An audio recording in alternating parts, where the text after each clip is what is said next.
તો ડિસેમ્બરમાં શું શું બદલાવ આવવાના છે, શું આપણને ફાયદો થશે કે પછી થશે નુકસાન, અને ડિસેમ્બર આવે એ પહેલા કેટલા કામો પૂરા કરવા ફરજિયાત છે એ જોઈએ આજના વિડીયોમાં. હાય, હું છું હેલી. સરકારી કર્મચારી પાસે 30 નવેમ્બર સુધીનો સમય છે. ત્યાં સુધી એમને ડિસાઈડ કરવું પડશે કે એમને જૂની નેશનલ પેન્શન સ્કીમમાં રહેવું છે કે પછી નવી યુનિયન પેન્શન સ્કીમમાં રહેવું છે. 30 નવેમ્બર પછી આ જે ઓપ્શન છે એ નહીં મળે. અત્યારે આધાર કાર્ડમાં આપણું નામ, ડેટ ઓફ બર્થ, પછી એડ્રેસ અને 12 આંકડાનો જે આધાર નંબર છે એ લખેલો હોય છે, અને એવી ઘણી બધી કમ્પ્લેન્ટ્સ રજીસ્ટર થઈ છે કે એનો મિસયુઝ વધારે થઈ રહ્યો છે.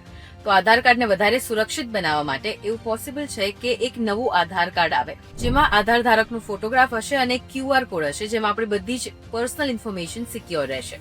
એવી પોસિબિલિટી જણાઈ રહી છે કે ડિસેમ્બર એન્ડ સુધીમાં આ ફેરફાર આવી શકે છે.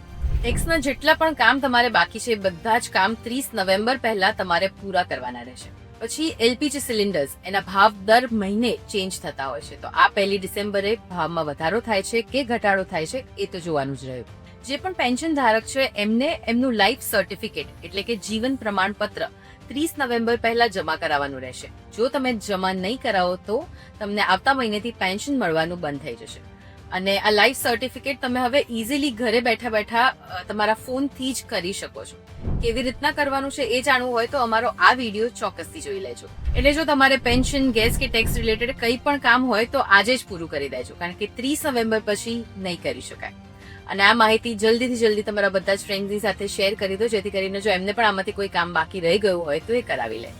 અને આવા જ ઇન્ફોર્મેટિવ વિડીયોઝ માટે ગુજરાત સમાચારના પેજને ફોલો કરી લેજો.